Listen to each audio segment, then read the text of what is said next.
월급에서 3분의 1도 저축을 못하고 있다면 자, 그 행동이 미래에 정말 재앙이 될 수밖에 없는 그 이유에 대해서 아주 자세하게 말씀드릴 테니까요. 오늘 이 영상을 올려드리면 월급이 200인데 150인데 어떻게 저축을 하냐? 악성 댓글이 달릴진 모르겠는데 악성 댓글이 달리든 말든 절대 실패하지 않는 계획이 뭔 줄 아니?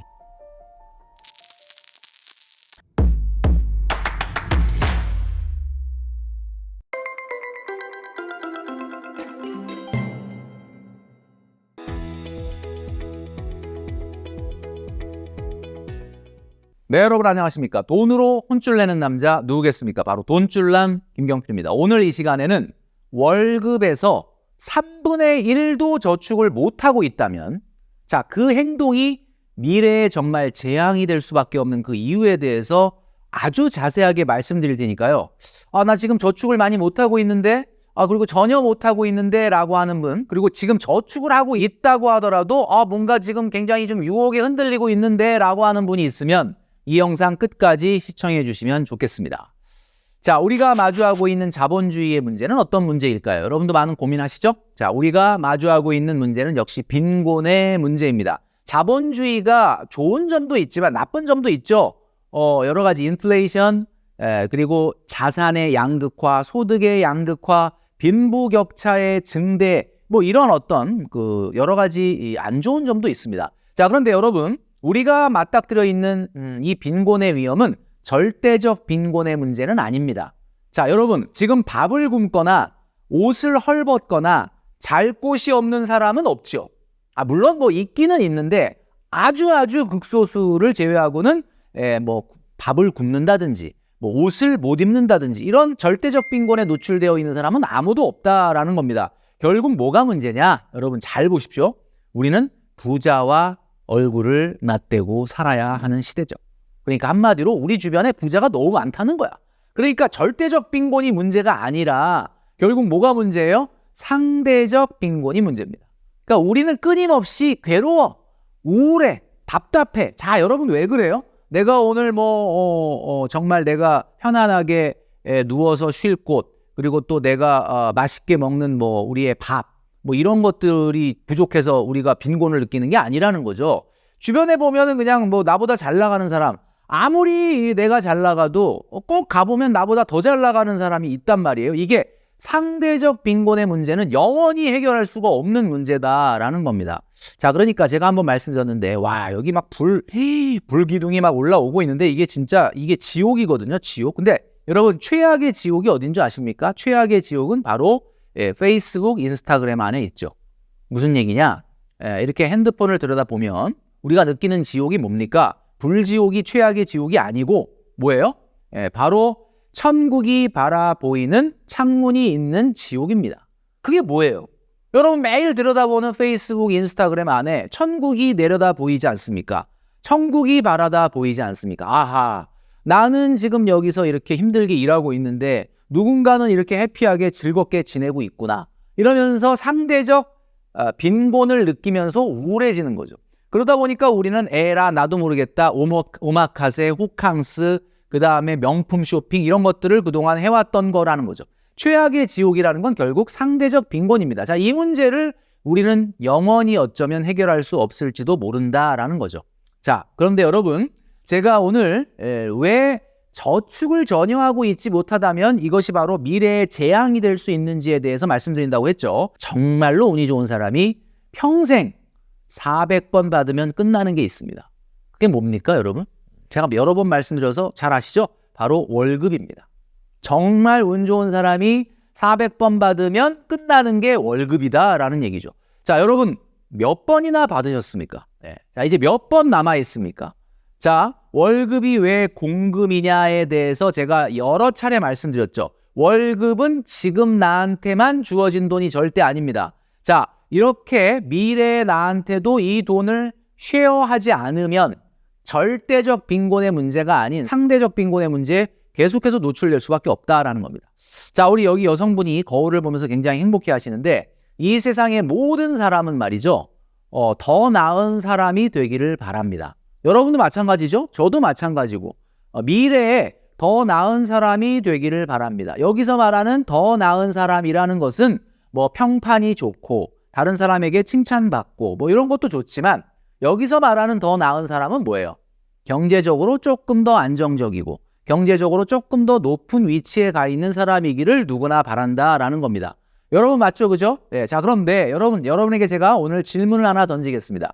자, 여러분은 더 나은 사람이 되는 것에 열중하고 있습니까? 아니면 더 나은 사람처럼 보이는 것에 열중하고 있습니까? 여러분 한번 대답해 보십시오. 여러분은 미래에 여러분이 더 나은 사람이 되는 것에 노력을 하고 있습니까? 아니면 오늘도 더 나은 사람처럼 보이는 것에 노력을 하고 있습니까? 이 둘은 절대 같은 말이 아니다라는 겁니다. 대부분의 사람들은 부자가 되고 싶어 라고 말은 하면서 부자가 되는 행동은 하지 않고 부자인 척만 하는 경우가 많다라는 거죠. 자, 도덕적으로 다른 사람보다 훌륭하고 싶습니까? 다른 사람보다 정의로운 사람이 되고 싶습니까? 그러면 여러분들은 정의로운 행동을 합니까? 아니면 남들보다 정의로운 척을 하는 겁니까?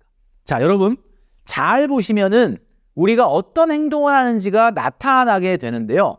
우리가 더 나은 사람이 되는 것에 열중을 해야지 더 나은 사람처럼 보이는 것에 열중하게 된다면 어쩌면 우리는 제가 좀 전에 보여드렸던 페이스북이나 인스타그램에 과몰입하게 될 수도 있다. 자, 여러분 지금 보여드리는 사진 어때요? 와, 정말 멋지죠?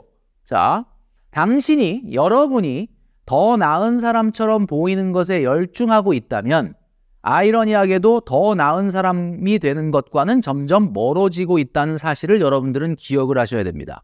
자, 무슨 이야기냐? 여러분들이 더 나은 사람처럼 보이기 위한 노력을 하는 동안 여러분들은 더 나은 사람이 절대 될 수 없게 된다. 이게 참 아이러니한 일이 일어나고 있는 거죠. 자, 여러분 전 국민이 본 영화 기생충 영화 아시죠? 자, 기생충의 이 송강호 씨 참 굉장히 아주 연기를 잘하셨는데 이런 말을 합니다. 아들아, 너는 계획이 다 있구나. 이런 얘기합니다.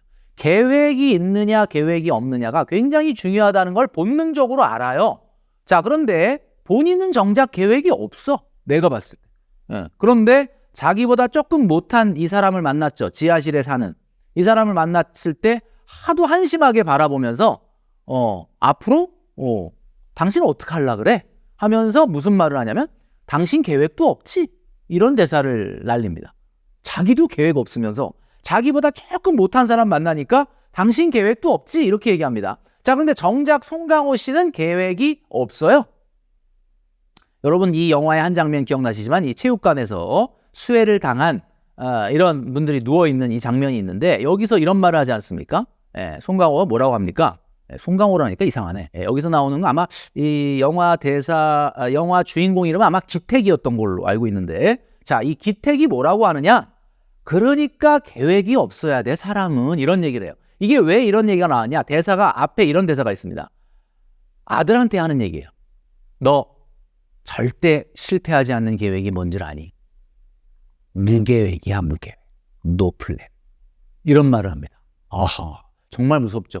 절대 실패하지 않는 계획이 뭔 줄 아니? 무계획이야, 무계획. 노 플랜. 이런 말을 한다는 거죠. 자, 계획은 말이죠. 그래서 다른 말로 우리의 저축이라고 볼 수가 있습니다.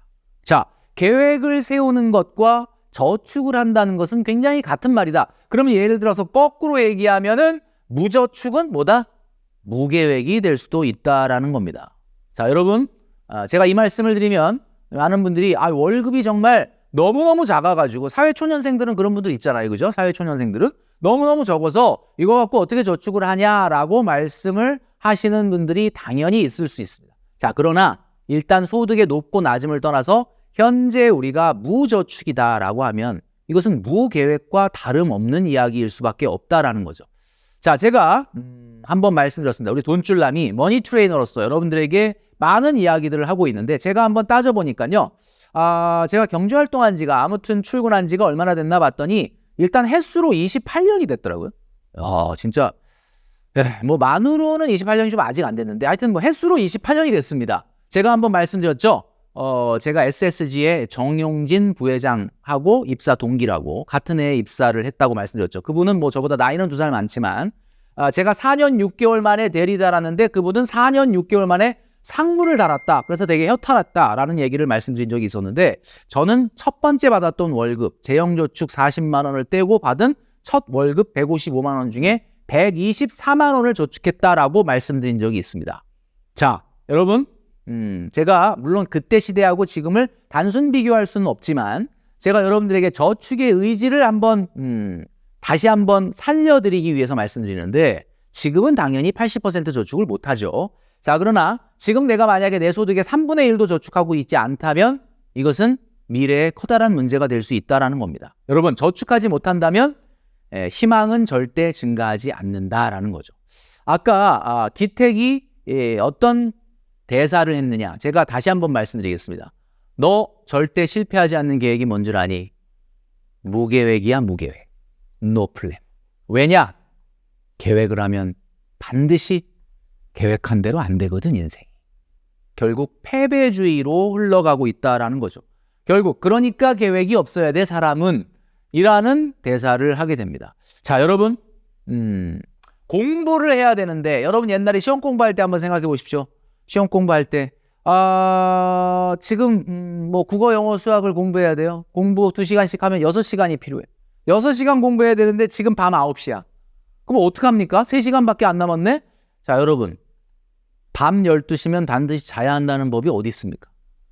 제가 소득이 적은 분들이라든가 이런 분들을 만났을 때 오히려 소득이 적으니까 빨리 1억을 만들어야 된다라는 말씀을 드렸는데 이런 말씀을 드린 적이 있었죠. 월소득 1,000만 원인 분이 있었어요. 32살.